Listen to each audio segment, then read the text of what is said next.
al centro, entrega la pelota y la toca y... Sensational strike by Mallory Swanson. When I saw the video, I started cracking up because it reminded me of two things.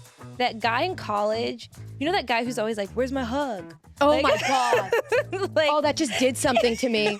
yeah. I haven't heard that line in so long. Yeah, the where's my hug out guy. And I was just Oh. like, oh gosh. And I feel like he was kind of looking for someone. And I just immediately thought of that man from college. I was just like, I don't know, it's not here. You, and welcome to the 91st presented by Adobe, the Women's World Cup show that believes in retaliation. What? It's like, damn, that's a strong start. I don't even know if she read this yet. Sleep with one eye open. Those are your words. You wrote that. For my line. Yeah, you wrote that. What is this from? Crazy thing for you What to have write I that. retaliated? It's not wrong, but I'm just curious who knew that. Well, I'm Midge Purce. And I'm Katie Nolan. On today's episode, Midge is going to find out what we're saying. We look at the first two quarterfinals, Netherlands versus Spain and Japan versus Sweden. Then we're going to be joined by USA legend Brandi Chastain to talk about what comes next for the U.S. team. But we got to start with the genesis for that sleep with one eye open line. It's smack talk, because that's how we came into the first match. Oh. Spain versus Netherlands. I knew it would click eventually. The final was 2-1 in extra time. This was the game that was scheduled early so that the U.S. viewers could presumably watch. Instead, for all the fans in Spain and the Netherlands, it was 3 a.m. local. So that had to be a fun experience. It's tough. But the headlines going into this one, very U.S.-centric, because on Thursday, Lineth Beerensteyn made some comments that got the internet a buzz after the U.S.'s exit. Here were her words, quote, "From the first moment I heard they were out, I was just like, yes, bye. From the start of the tournament, they had really big mouths, and we're already talking about the final. I was thinking you first have to show it on the pitch before you talk. Don't start to talk about something that is far away. I hope they will learn from that," end quote. Maybe Lineth was too focused on the USA and not focused enough on Spain because ultimately, well, she's going to eat those words. Let's talk about it, Midge. That was an interesting moment she chose. Right. Why, if you can give us a little insight into an athlete's mind, why would she, what was the purpose? What a weird time to have chosen. Yeah. Yeah. You know, to me, that's something that I would, if I felt that way, I would be talking about it in the locker room. Yeah. Like, oh, good, they were doing all this, X, Y, Z. But it's not really a press moment, in my opinion. But she took it. And what was even more interesting is that, in my opinion, from what I've consumed on social media, I don't really consume that much social media, when U.S. players were talking about the finals, they were asked about it Right. by the media. Yeah. You know, the storyline of a three-peat, never been done before, are you excited, like, are you ready? That has all been created, that narrative from the media. It's not like people were just, Alex Morgan was just like, can't wait for the finals, just coming out. And I feel like a lot of their answers in those situations were like, we're just focused on the next match. I don't think that they necessarily were like, yeah, we're already looking ahead and wondering who we're going to face. Yeah, it shocked me. I was surprised. And then, you know, sports are tough, man. They are tough. That's why you don't do it, because you never know what's going to happen. And I just think Sydney, Miss LaRue, stop it. She is so funny. She, when I first did I think it was my first time interviewing the women's national team, anybody from the team, Sydney was one of them. And I was so terrified of her. Why? Because she's just so intimidating. I find her to be so, Really? yes, because she's just this like, I don't know, she's just like strong and gorgeous and incredibly talented. she's a And I just bombshell. remember being like, I'm sorry I'm not cool enough to talk to you. Sid cracks me up. Yeah, she rules. And I could just hear her reaction to reading it. I know she said BFFR. I know that's her first reaction. And then she went on because she said, what did she say? Now you're bi too? Yeah, she said one thing we've learned is wait to talk trash until after you're on the podium with a gold medal, because now ... you're bi too. Now Sydney. She didn't have to. This is do her. that. This is her stirring that pot. No, she didn't stir the pot. She picked up the pot. And yeah, she and threw threw it. it back. Yeah, true. Hilarious. Love it from Sid the Kid. Sid the Kid. Yeah. I'm telling you, this is a hockey fan in disguise. She doesn't know it, but she is. What's the moral of the story here? Karma? No, I don't believe in karma. I think the moral of the story is don't be contradictory. I mean, Yeah. you're talking about, I mean, I don't even, do I need to explain the contradiction? No, you Yeah, don't. it's pretty apparent. Are you a smack talker or a sweet talker? What's your approach? It depends on the context. Yeah, see, for me, I don't start it. I rarely start it because of this exact reason. Because if you start it and then you don't finish, then you look silly. But if somebody starts it with me and then I can shut them up and say something back to them, I rarely have the personal strength to resist doing that. Okay. I have to do it. We might be similar. In general, I have a personality that tends to take things too far. So I try not to smack talk because I will take it too far. Yeah, and then you'll go, looking back on it. Yeah, I let the moment get to me. Yeah, publicly I'll be like, I don't care, and then behind closed doors, I'll be like, yeah, I probably shouldn't. Yeah. That was a little low. I'm just glad you've never smack talked me because I would not be able to handle it. Let's talk about the actual game now. A few of the biggest moments. It was a wild game, as we said before. There was an open goal in the 3rd minute that Spain's Esther missed. And then they hit the post twice in the 18th minute. Esther then scored in the 36th, and then VAR took back the goal. They were offside by a few inches. How does that feel when you're playing and you have these moments that you miss? Is that defeating? Yes, it happened to me in CONCACAF. Who were we playing? I got a goal called back. I was heartbroken. It sucks. Like, I did it. It went in. Give it to me. It makes it hard to celebrate because it feels kind of traumatic when you celebrate a goal and then they take it back. And I found myself in later times, before you just feel that euphoria, you just check the sideline. Like, you're looking for that flag. And then you're like, okay, yeah. Which is funny because it takes you out of the moment, which is the whole point of the celebration, is to get lost in the joy of it. No, it's really hard. It's really hard. But that sucked for them. But they played really well. Yeah. They were good. They were good in the first half, good in the second half, good in extra time. The crazy moment for me was that they didn't call the PK. The penalty in the 60th minute? Yes. Yeah, so Beerensteyn went down with a push in the box. Late whistle by the ref for a penalty, goes to VAR, the penalty is called back. What were your thoughts? Was that a penalty for you? My thoughts are that if that was outside of the box in the run of play, she would have blown her whistle and she would have called it a foul and given it to the other team. And I get really upset as a forward. Obviously, I'm a forward sympathizer. I get upset when fouls in the box have to be so glaringly obvious and so harsh and so aggressive. Like, do I need to bleed for you to call? Is it really that necessary? Must her spike be in my stomach for this to be a PK? And so for me, it was a PK, and I was frustrated to see that called back. And you think it's just because they don't want to be the ref that gives away a PK that could easily be converted, and then they've controlled essentially the outcome of the game? You think they're just overly cautious? It's an unspoken rule. I get it in the sense that you don't want to change a game so drastically with a goal, with a penalty kick, especially at this stage at the World Cup, with something minor, with something small. But this is very black and white to me. I see things very black and white. It's a PK. She's very forward. You know what I'm saying? So it stayed scoreless until the 77th minute. Then Vanderhart extends her arm out on a cross, barely inside the box, concedes a penalty for a handball. That was wild. Yeah?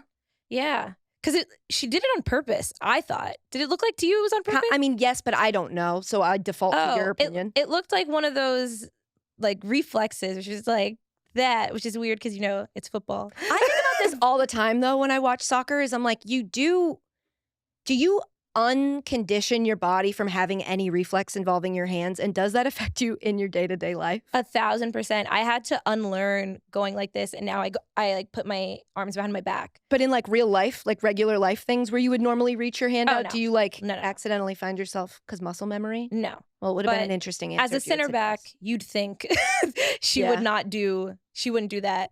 Even crazier than her putting her hand out was the fact that she got moved from center back to up top and scored a banger. Yeah. Not a normal goal. It wasn't a tap in. It wasn't, a center back rising above the rest, solid header. She struck that ball from far out of the 18, side netting. It was so beautiful. One touch, boom, zipped in. I said, who? I was like, who did that? Yeah. And then I was like, wow, for your country. Poetic, too. Yeah. That it was, her. And it was in the 91st minute, right after they had just given them, 14 mintes? 12 minutes of extra. It was so much time. I know. And then right away, they took care of it. The extra time's hard. Yeah. Because do you watch the Men's World Cup?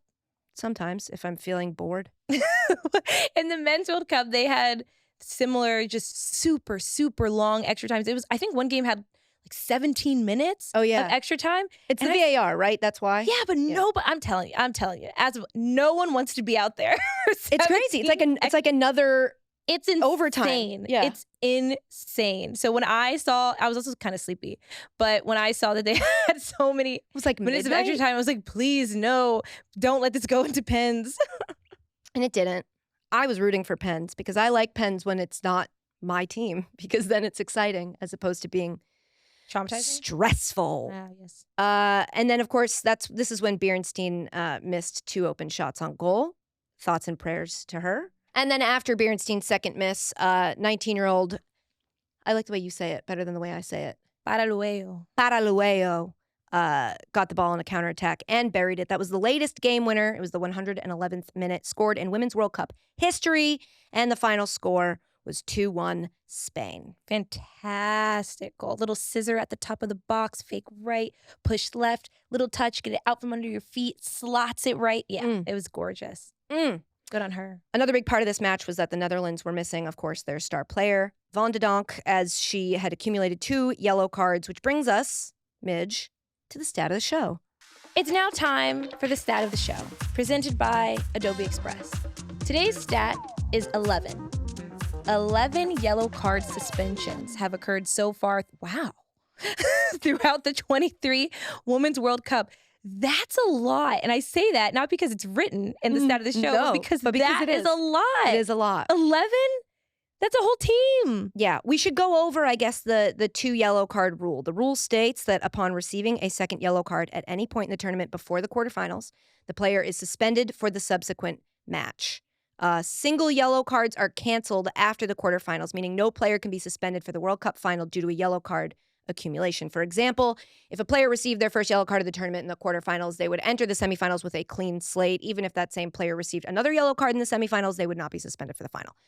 Obviously, Van de Donk being out for the Netherlands was a huge deal. Same thing happened with Rose Lavelle. And Spain will be missing Hernandez, a key defender for them in the next match. That seems confusing with the thing we just said about it resetting, but it's because she got them before they went into, once the quarterfinals was over. So they're missing her for the next game.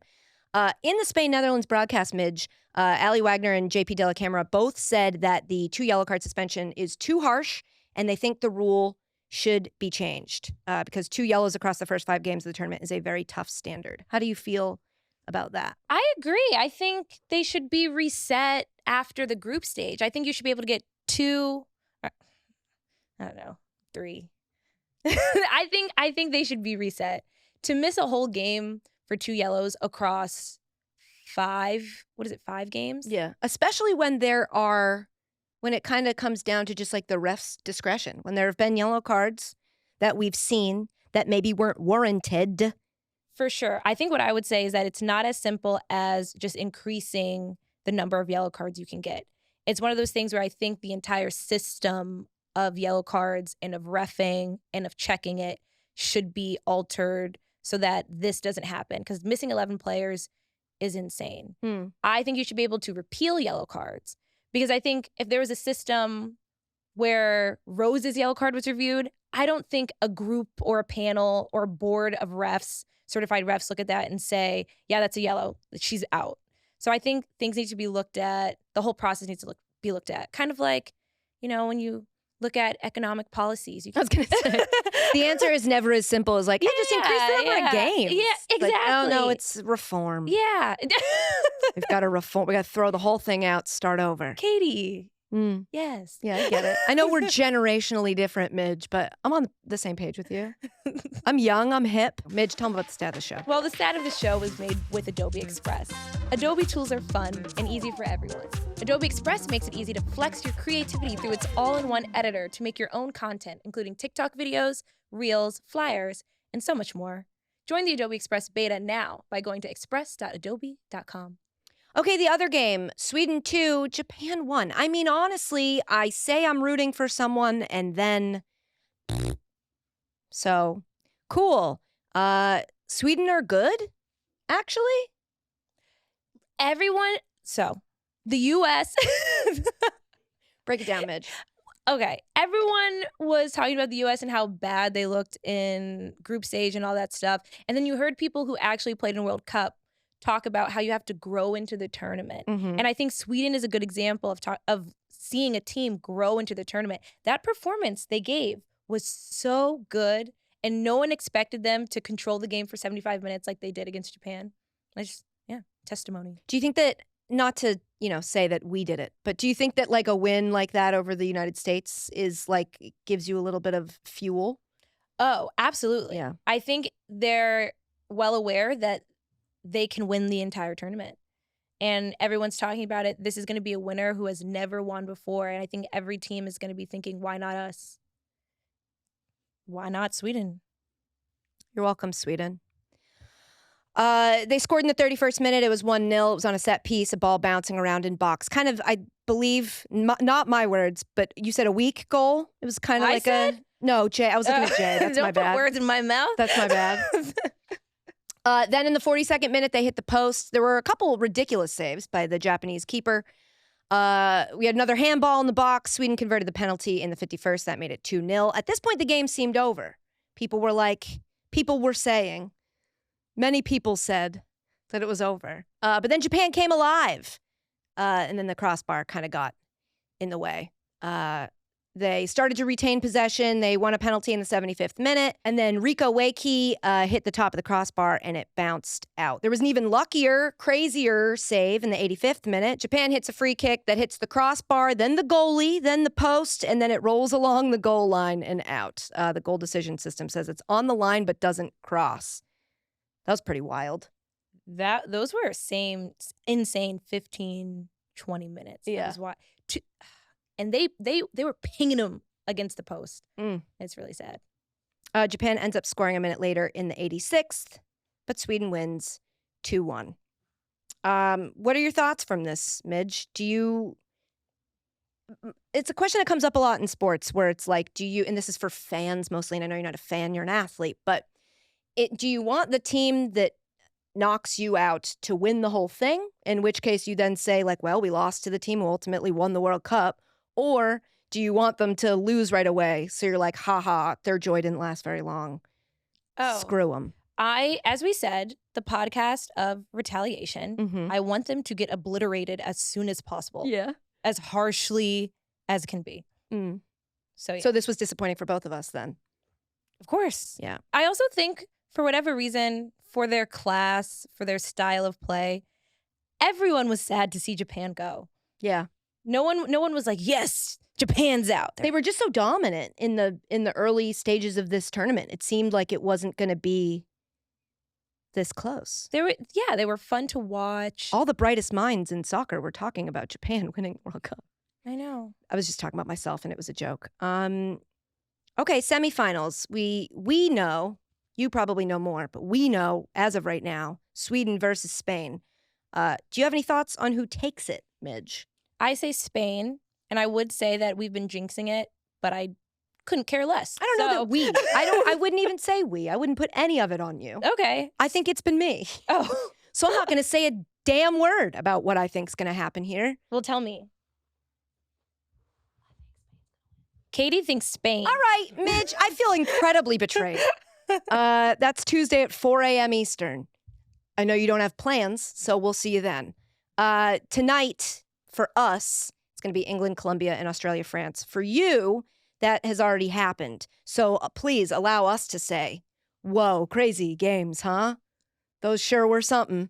Wild. Whoa, couldn't believe the winner won and the loser lost.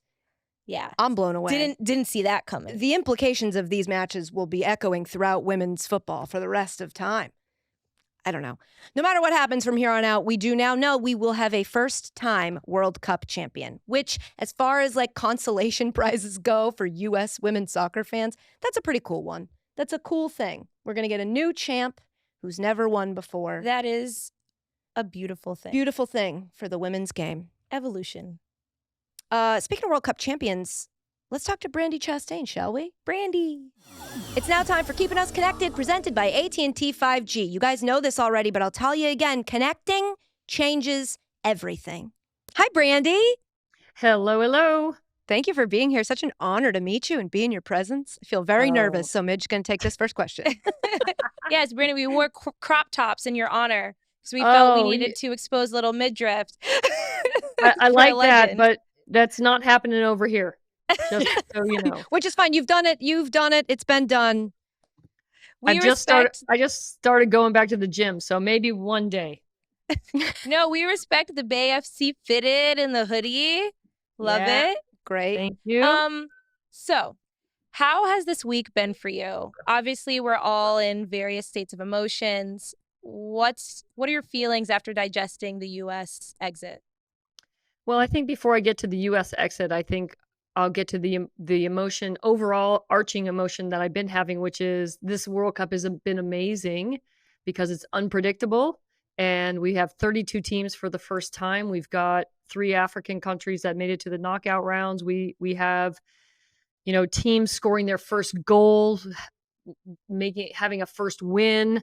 I mean, so many great things that when I think about 1999 or even way back to 1991 and what that first World Cup did for what's happening now, and the idea that we were always thinking about what the future would be like. And even though I know we're not in the space we want to be in with pay equity, but I have to tell you that getting my first World Cup championship check for $500, it looks pretty good where we are right now. So sounds like I'm it's happy. better. I'm very happy. I'm thrilled. The only thing I'm not happy about, minus the U.S. situation, is that I literally feel like I'm in college. I'm staying up. I'm doing all-nighters to watch these damn games because I cannot put them on record. I cannot do it. I respect that. I respect exhausted. the hell out of that because DVRing sports is weird. It's not. It's like what already happened, so you feel like your rooting interests don't matter at all. Which I know they don't, but it's generational. They do. Sure, it's general. What a disgusting thing to say. Wait, Brandi, can we go back for a second? You said $500. Yeah, for that legendary. That was not. You didn't hear that accidentally. That's true. Before taxes. Oh yeah, before. Oh my god. Oh my god. So you kept like $250? I don't know, but I thought I thought I was rich. So you took the fam out to dinner, and then that was that. I mean, it could have been an all-you-can-eat situation. It was probably pretty low budget. Brandi. Yeah, I honestly, Midge, when I think about it, and none of us started playing soccer because we thought we were going to be paid.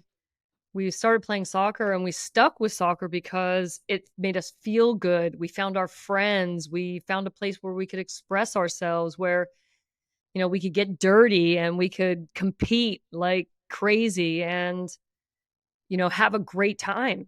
And so, getting on the national team was just like an amazing byproduct of all the fun that I had when I was a kid and all the sacrifices that my parents made, with their time and the little resources my family had, to be a part of the great game. Can I ask you, Brandi, because it pisses me off to hear people say that the women are overpaid. That's kind of been this awful online narrative from people who don't watch women's sports or women's soccer. How does that make you feel when you hear that? Honestly, I try not to get upset. What I do is I think it comes from a place of just lack of understanding and a lack of awareness. And so I try not to get totally pissed off. I'm more in the space of how can I educate this person about, what's it like to be in this space and to be someone like myself, and why it's important, and how they need to step outside of their own very comfortable position and look at the big picture. It's classy. Maturity. Classy of you, I Brandi. do not have that trait. We saw shots of the 99ers in the stands during that Portugal game looking, I would say, solemn. We know famously there's that group chat you guys are in. What was that like after that match? That was during that and after that was like, if my eyes could really bug out, it was like, what the hell is happening? Yeah, I mean, obviously, we're red, white, and blue to our core. We love the women's national team. I think if any of us could have helped the outcome, we would have contributed in a minute. We would do anything to help our team be successful. But it was, I think it was a lot of sadness, and we were trying to be hopeful on the chain as the game was going on, and trying to be encouraging, but it was like, I think it was a big surprise, to be honest with you. There are a lot of emojis in that group chat, or more GIFs or pictures. What would you say the medium through which you're conversing is? Let me see. I'm going to pull this thing up right now. Yeah, it was a lot of like pictures of the soccer ball. Is it really over the line? In the other game, there's sad ones. There's like big crying anime faces, and yeah, sad green face, Of course. I mean, we understand, none of us have had perfect records. We've all lost some games, and I mean, I would say in our 2000 Olympic team, we lost in the gold medal game to Norway in overtime. Those games come down to like one minor mistake, and that's it. And that's what happened. Coming from a legend, I feel like that should just give everyone so much perspective on how hard it is to win these tournaments, how hard it is to put out good performances. Brandi Chastain from the horse's mouth. All right. I have another question for you. There's been a ton of narrative about the rest of the world catching up. We've heard this over and over again. It also feels like we say that every single World Cup, every 4 years. The world is catching up. Is it real this time? Are we actually has the world caught up? Is everyone on to this secret of women's soccer being incredible? Is there going to be just investment globally forever now?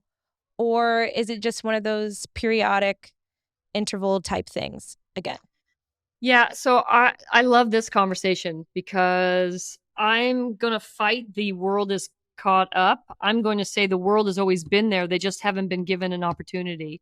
And so if we look at a lot of these teams who have never been to a World Cup before, and look at these players that are playing on these teams and where they're playing around the world, right? There's sprinkling of these players everywhere. And they're good. I mean, they're beyond good, And so it shouldn't surprise us that football is everywhere. It's a global sport. It's the game of the world, and it speaks everybody's language. And so I think we are misusing that saying or that phrase. They haven't caught up. They've always been here, but what has changed is the investment, as you said, in women's soccer. The pressure that most federations are now feeling to invest in their women's teams, and even the pressure FIFA's feeling, and I think that's really what's driving this. And now that we have it, now we get to see these women who have probably been playing in the local parks or on the street, with their brothers, and never been given a chance to wear a national team jersey, and now they do. It sounds like you're saying it's never been a problem of product, but rather a problem of exposure. Would that be? Yep, I would say that's correct. I respect that, for sure. Yeah. So at the time of recording this, we have not gotten official word yet, but signs do seem to point to Vlatko being out. What does the U.S. need from its next management team as we move forward? And if you feel like it, who would you like to see in that position? Well, I will seriously and yet knowingly say, I know I'm not ready, but I would love to lead this national team sometime in the future. I've been asking to participate with our youth national teams for a while and have not got any traction. I'm an A licensed coach. I've been a volunteer at Santa Clara University probably for about 25 years. I coach youth soccer. I've been on the national team for 192 caps. I feel we have to have someone who is a risk taker and also can hold their ground in kind of this respectful way with the players. We're not on even playing fields here. We have a coach leader, and we have our team who has the representatives and the captains who will communicate with this coach about what the climate is and give the barometer of what the team is and what they need and how they're feeling. But this is about respect, and this is about the game, and this is about putting together a good game plan and putting players in positions to be successful. And that might not be the position you want to play, but it's the position that the team might need. Or like Tony DeCicco, I was a forward, and when I came back to the national team after 3.5 years away, he said, I want you on the team, but not as a forward, as a left back. And I certainly had to take a beat and think about, what is it that he was offering me. And I think most of us will be in that moment, will take pause and think, that's not the position I play. But for me, it was, I'd been away already from the national team, and I knew what that felt like. And I wanted to be back in that mix. And I figured he wouldn't put me in a position that he didn't feel I could be successful in, or I would be able to contribute. And so I took a chance. And I think that those are the kinds of things we need to do. We need to look at ourselves and be creative. We need to take risks. We have to value the ball. We have to really value the ball. And, we build when the building is the right solution, and we play direct when it's the right solution, and we have combination play when it's the right solution. There is not one way to play. And that's what I love about this game. So many wonderful opportunities to show, individual flair, but then also structure and, having a scaffold that surrounds us so that we can kind of have that framework to keep us safe and to guide us. That's the kind of person I would like to see in this position. So knowing the Olympics are next summer, what's your advice for the team that will take the field in Paris? Oh, that's a good, hard question, Midge. Well, I think this is going to be this roster will be a change. So I think for everybody, it's going to be, bring your best self, bring yourself that is going to be we first, bring your vulnerability and your fire, and play the game that you started playing as a kid because you loved it and that you found joy. Tony always used to write at the bottom of the page, because we didn't have electronic gadgets to, share things with. He would write, have fun, have fun. This is the national team. This was like the best team in the world, but we still need to have fun. And, in training, we will find the ways to have fun. Sometimes having fun means suffering, not having the ball. Sometimes having fun means keeping the ball and nutmegging people and 1-2 combinations and overlapping and crossing and finishing. And that's fun. And sometimes it's just grinding it out and like being so dirty and so exhausted that you could barely hold your head up, but you're like, I did that. Fun looks like a lot of different ways, but we have to be willing to go through all of those things together. I think that, to me, is the underlying current that we need more of. We need together. We need connection. We need family. Well, I have to say, it's a pretty decent locker room speech, It's a Coach. good pitch. It's not a bad pitch, Brandi. Yeah, it's compelling. It's working on some of us. Okay, last question. This is a really hard one, but I want your honest answer here. What is your score prediction for Bay FC versus Gotham? Ooh, that's not what I thought you were going to ask me. Come on, Brandi. You got to count me in for something. Wait a minute. Hold on. I need to set the scene a little bit more. I need to know a little bit more information if I can ask a couple questions. Like, is it the first game of the season? Oh, no, we tend to beat LA first game of the season. Okay. I like that. I did I like that. Not an accident. Okay. So this could be like maybe we're a couple games in, so we got our feet wet a little bit. Yeah. And we're at your place. How about that? And you're at our place. We're definitely winning the game. Oh, 2-0. Yeah. What did you say? 2-0. I thought you said 2-0. Brandi, you got to give me 1. 2-1. Come on. I mean, listen, our primary responsibility is to keep the ball out of the net. If we don't give up any goals, we don't lose the game. So that's priority number 1. Then when we're doing that and you're pressing, you're going to open up and we're going to find all the gaps and the seams, and then that's 2-0. I mean, that's what it is. I have to say, Lynn and I, we get back on defense. I don't know if we're going to open up too much. We're forward to defend. But now I'm in your head, so now I have the ball, and now I'm pulling you in.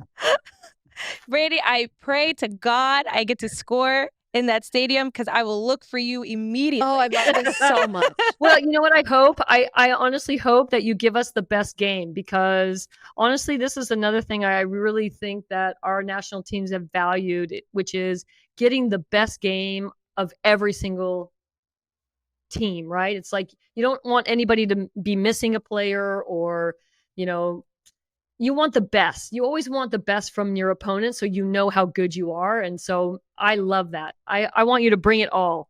Bring it all, and we're going to do our best to have to take you down. But that's what we're here for, right? It will be brought. Yeah, that's good. I love it. I know I'll be tuning in now. It's not trash talking. Like, I want you to be your best. I want our team to be our best. I want our fans to watch this game and say, yeah, blah, blah, blah. She said 2-0. That's all. No. Yeah, but she said 2-0. We're speaking the same language. Like even my comment about LA, when we play at LA has beaten Gotham at home. They kicked our butt at home. It was horrible. And like that game when we play them, it is such a good game. It's a crazy game. It's nuts, and they're so good, and we're good. So like it's literally all out of love, but like also hate. Incredible, ladies and gentlemen. That is Brandi effing Chastain. Oh my God. Thank you for coming, Brandi. We appreciate you. You're the greatest, and see you soon, Coach. You're gonna, I'm going over to Australia, so maybe you'll see me on the TV just cheering for great football. Amazing. We'll be looking out for you. Thank you for coming by. Thanks, Brandi. Got it. Thanks again to Brandi, and thanks again to AT&T 5G for keeping us connected. Okay, before we go, we want to touch on one last thing. Our shoes. I was going to say coaching, but we can talk about our shoes. These are the cleanest shoes. Midge comes in every show with a fresh pair of kicks. And I'm a sneaker person, but I'm not a clean sneaker person. I wear these all the time, so they're dirty. But these are the cleanest shoes I have. They're pretty clean. I came in today. Let the people see. I came in today and I was like, Midge, check it out. My sneakers are white. Look at what we're doing today. Yeah. This is a good day. And we did pink. Yeah, we said we were going to wear pink. We were going to do it on a Wednesday, and then I think we ended up not having a Wednesday that we were going to record. So we just did it on a Friday. It was a Mean Girls reference originally, but now it's more of a Barbie moment. That's right. Like, you know the Barbie song? Mm-hmm. Right? Yep. From the movie? Yeah. I told you I haven't seen the movie. Yeah, but it's been like pretty popular. Yeah, okay. Do you know that? Do you want to sing it for us? Did you only bring that up to embarrass me? Or No, I just thought, like, because I was thinking about, it's like they say the girls' names. And so I kept saying it with our names in it. Oh, I love that. Yeah. I was like, well, and I used Christy because obviously she should have been Soccer Barbie. I still think it was a missed opportunity. Branding opportunity, but it's like Katie, Christy, Midgie. All of the Barbies are pretty. All of the Barbies are bad.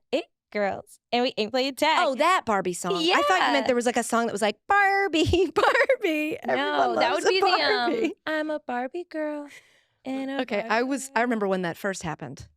I was there for that. Anywho, I thought you did great today with the sneaks. Thank you so whole much. Fit. Every time I come to this job, it's just like, what can I wear that Midge will be, at best, not embarrassed by? Stop it. And I think I'm crushing it. I think you're killing it. The real last thing we're going to talk about is coaching. After Spain won, something happened. It was quite funny. Nobody would hug Jorge Vilda. So all the Spanish players were seen celebrating, none with their coach. There was a perfect camera angle just of behind him with all the women, and then you see him kind of like, yay! And they're just not addressing him. Obviously, Spain had noted problems with Vilda, and we've talked about it. Many of the players opted out of playing due to Vilda. It's a saga that's been ongoing for more than a year.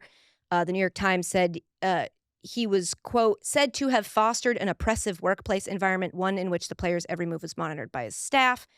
There's a lot going on here, a very condensed version. So I'll encourage you to go read about it. It's an interesting story. We just don't have time to get to all of it. The players demanded that he quit. The Spanish Federation refused to fire him. They backed him. A few players came back. Well, a bunch of the players didn't want to come in. Then a few of them came back on closed-door concessions. And then they have all agreed to play and deal with it after the tournament. Clearly, there are still tensions. Midge, what was your takeaway from that moment? When I saw the video, I started cracking up because it reminded me of two things. That guy in college, you know that guy who's always like, where's my hug? Oh, Like- my God. Like, Oh, that just did something to me.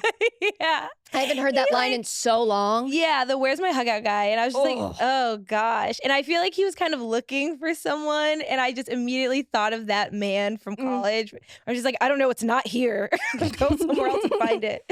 And then I thought about when you go to the club, not that I frequent the club. but- From what I hear, Midge is always in the club. In the club. Well, I don't know the age demographic of all of our listeners, but it reminded me of the scenes from the club when you're just like with your girls and you're having a good time and you're celebrating, and then there's this one guy, just Always one guy. one guy in the mix, like trying to like get back, trying to dance. And he with you. tries everyone, and you're like, if I said no, she's gonna say no too. We're not. Don't try your chances. Get out. Move. Who are you here with? Move. We're here for this. And that's what it made me. And it made me laugh because it was on a soccer field and it was with players. So Yeah. it cracked me up. But that's what I thought. So I thought it was hysterical. Me too. Obviously, it's a serious thing going on behind the scenes. We don't know how it's going to work out. We'll all be paying attention to it. But just in this moment, it was a nice little meme of like, yeah, let that guy go dance with himself. And we're going to be over here in a circle around our pocketbook and shoes. Okay, before we go, I really do have one last question for Midge. And that question is, how? I'm not excited for this surprise. Oh, okay. This is from our last game on Wednesday. I got into the box and crossed the ball to Mana, who had a great finish on the back post. Shout out, Mana. Shout out, Mana. Congrats, girly. How did you see that pass, Midge? Recently with my coaches, this is good coaching. We bring up Juan every day. Yeah. So here's a good Juan moment. Midge. Yeah. I've been looking more for spaces instead of players. And most people are always taught to look up for players. You like find a player. But it's more of been put it in the right space. And if they're not there, I'll handle it. It's like Juan's energy. He's like, I'll handle it. So yeah, just good coaching. Good job. Thank you. And thank you for giving me the chance to tell everyone I know that I know her. I'm like, look, see this? This is my friend. This is my friend. Thank you. Yes, we are friends now. It's nice. Oh, good. It's confirmation. I actually was hoping you would say that, because that would have been terrible if you were like, would you call us friends? I would. I probably would have not come back for our last episode. But good, now I can. That feels like that, right? Yeah, we'll be back Thursday morning after both semifinal matches. Until then, I'm Midge Purce. And I'm still Katie Nolan. And this was the 91st, presented by Adobe. Make sure to follow Just Women's Sports on all your favorite channels for more great World Cup content and some exclusive The 91st content. Say bye, friend. Bye, friends. Oh, is that like Mr. Rogers? Sure.